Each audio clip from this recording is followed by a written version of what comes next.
When you need a mortgage, don't stress at all. Just tune right in and give these guys. Good morning, YouTube. Today is Tuesday, December 30th. God, that sounds weird. And it is our last episode of 2025. Good morning, Tom and Anthony. Good morning. What are we got going on for the holiday season? Any big plans for the new year? Not much, man. Just hanging with friends. Yeah. Just getting over a little sickness here. So I'm going to hang tight here this week. We're going to recover the rest of the week, and we will jump back on it next week. Get on them vitamins, Tom. Keep hearing vitamins are the key to health. Vitamins. It's not healthcare. Nope. But I got some vitamin C for you if you need it. That's some good stuff right there. I think I just drank the rest of my orange juice yesterday. So I'll have some fresh ones if you got them. Beautiful. So old man Ant, not going out anymore? Had your fun last week? No, we're gonna hang out for a little bit. We ain't going out. We're just going to a friend's house. Low key. Kids can play. So like old people do it like the toddlers. Do you do the fake countdown at like 9 so you don't have to stay up till midnight? No. They want to play for New Year's. They got to stay up. So okay, they got to get the real deal. I figured you headed over to YouTube at 9:05 and put on that fake countdown so you could head to bed. Definitely not. Okay, definitely not. Might get a coffee, but definitely not fake. No fake counters. All right, fellas. Well, we're leaving 2025. We're heading into 2026. There is a lot of noise out there. We got a lot of noise about the market. We got a lot of noise about real estate in general, how 2026 is going to be a big shift. Is there going to be a housing crisis, a housing emergency, this and that? All we know is we can't predict the future. And we know sitting here today, we are on a pretty good market. And if you're a buyer sitting around, we're going to go over it. But Tom, I don't know what you're waiting for. You can't be waiting. I mean, now is the time to buy. It's kind of crazy how busy I actually got this month and last month with good buyers. There are great agents out there that are winning deals. I mean, if you're a good agent right now, you're licking your lips, because I have a few that I'm working with that keep finding buyers left and right, and they're getting deals accepted left and right. One of those agents told me, Tom, this is the best time in at least a year and a half for me.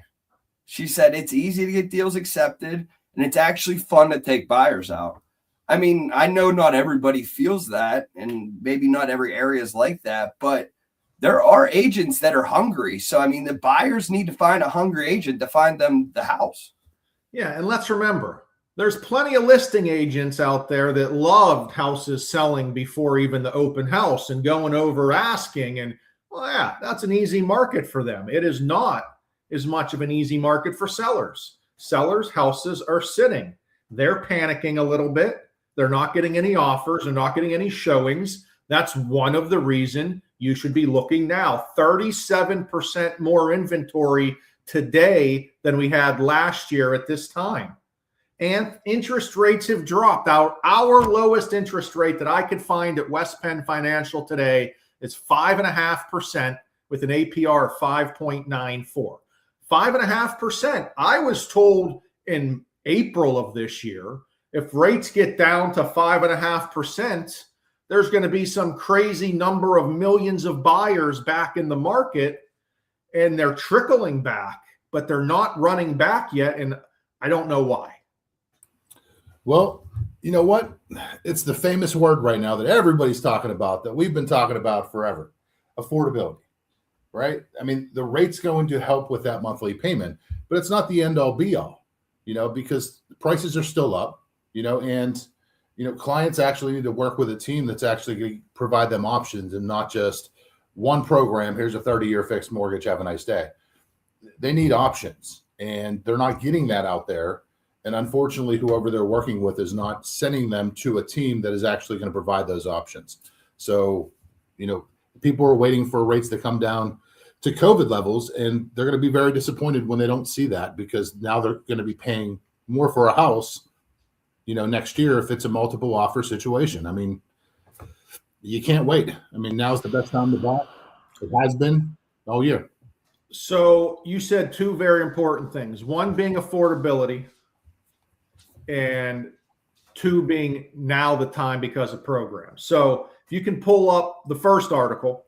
So this is from Realtor.com, guys. They must have been watching chatter last week, because now they're talking about, for affordability, everyone should look at a USDA loan because it's 0% down. Wow, that is a crazy thought, to look at a 0% down. Why would I tell anybody to look at that if the listing agent's going to be stomping their feet when they see the pre-approval letter, though?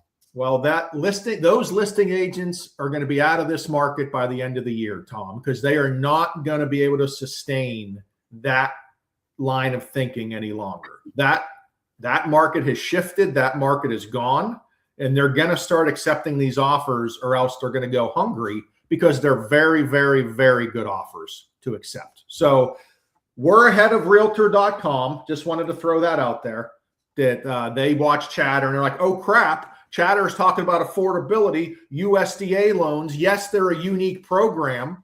Yes, they got to be in a certain area, but they are one of the 4 main mortgage programs that pretty much every lender offers. So buyers can go out there, shop around, get good rates, and get a good USDA loan closed. So that's one with affordability Anthony showed. The second one is talking about programs. And we need a little history, quick history lesson. 2008, there was a financial crisis in our country. A lot of that was blamed on mortgages. The government came in and pulled back a lot of programs, especially for self-employed buyers. So right now, going into 2026, programs are starting to open up a lot. Not only do you have the 4 main, the conventional USDA, FHA, and VA, but now you have multiple first-time home buyer programs that's going to give you one of 3 things: a lower interest rate than one of those 4 we just mentioned, a lower mortgage insurance rate than one of those that we just mentioned, and or grant or closing cost assistance to help with closing costs. That's what the first-time home buyers get. But this third category, Tom and Anthony, that's now opening up, it's called non-QM. This is bank statement, DSCR investment loans that are a wide range of buyers that are using today. So in 2026, if you had those buyers before that had a tough time getting qualified, it might be completely different in 2026. And now we can get them into a home much easier. Yeah, those programs are out there, and we're bringing them straight to the plate. I mean, we're figuring out what's going on right now with all of them.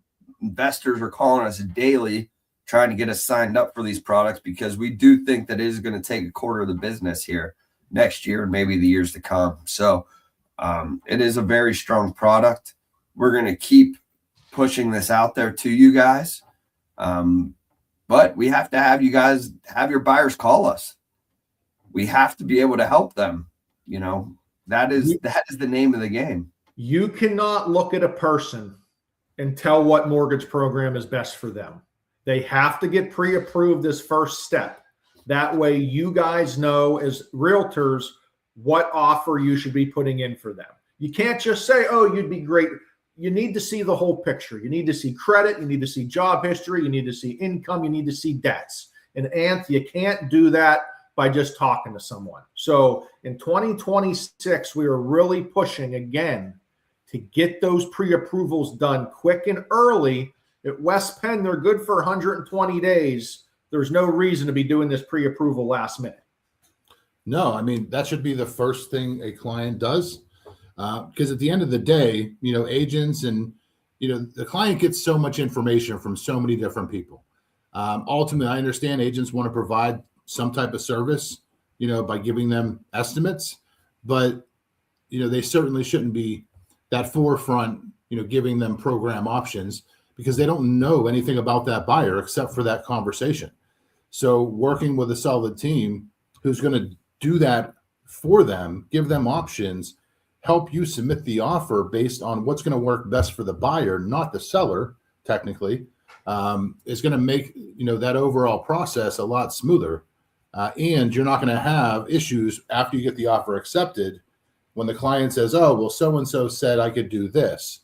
Unfortunately, so-and-so didn't know what they were talking about.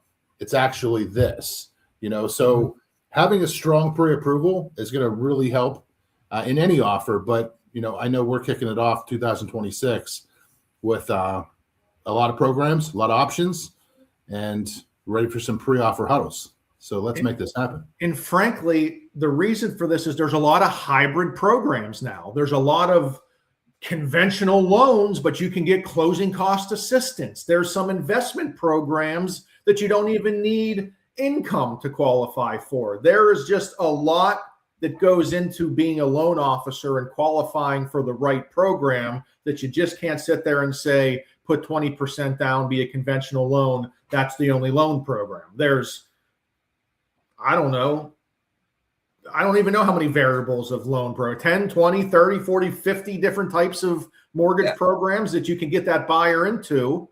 I think we could even, I don't know where you stop a mortgage program. I mean, there's variations of every single one too. Yep. So we're just pushing, work with a good loan officer, get that pre-approval done. And one misconception I want to talk about before we go, Anth, if you can pull this last one up. Again, realtor.com. How long does it take to save for a down payment in 2025? They're trying to say 7 years. 7 years. That's for the loan officers that are showing them one program. All right. That's for your cookie cutter, boring. No one has anything else going on. That is not 20%. Huh? Is that to save 20%? Who knows? And all I know is we have programs for first-time home buyers that can get you into homes with $1,000 out of your pocket if it's structured correctly, and you use West Penn Financial and a real estate agent that's willing to put in the correct offer with seller assistance. We can get first-time home buyers in way quicker than 7 years. Yeah. It's important to work with a great agent. Very important. Very important that you just don't have agents saying, I can't put that offer in for you. You can't be doing that, because in this market, it's a little crazy. Sucks when I hear that on the phone. It does suck. It does suck, especially if there's no other offers or there's no reason of why that should be said. So it happens too much. Let's push in 2026 to put the best offer in that's best for the buyer, not the best offer that's best for the seller. Let's get some buyers, some wins in 2026 and keep this positive market going. Yep, I'm going to tally mine up. I'll let you guys know in a year how many we have. All right, let's do it. There'll be no show Friday. Tommy demanded off, so we will start back up next week for a full slate of AM Chatter every Tuesday and Friday. You guys have a safe and happy New Year. Headed to the mountains, boys. Later. Later. See you guys. Tom, Ryan, and Anthony.